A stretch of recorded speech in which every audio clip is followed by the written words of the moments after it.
The day wore on, and Stark, famished and reeling, kept going. The buzz of helicopters still came and went from time to time. They mustn't have found Gibbon in the cave yet, and perhaps were still searching for survivors. A dead monkey lay in his path, sometime in the middle of the afternoon. Stark poked it, and it wasn't a hallucination this time. It was carved up bloody by sharp claws and half-eaten in the same way as his friend had been.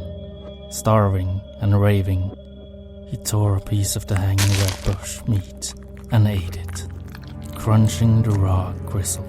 He grimaced to himself and spat out the greasy black hair.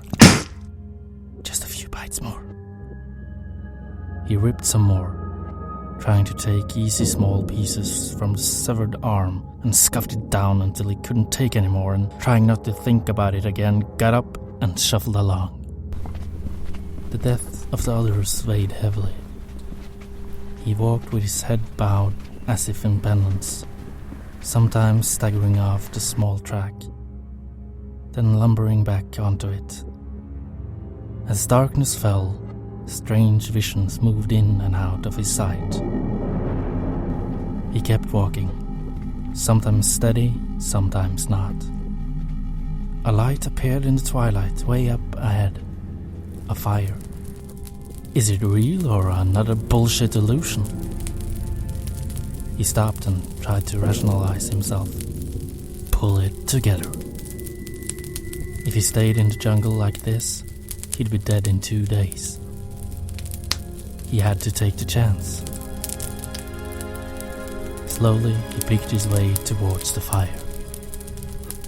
It was in the middle of a group of small native huts by the river. The fire had a spit, and 3 native men, one dressed in some kind of ceremonial garb, stood in front, eating, smoking, and stirring a large pot of liquid that sat by the side of the fire.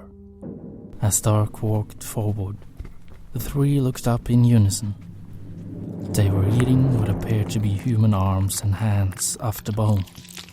Blood and gristle dripped from their mouths. He staggered.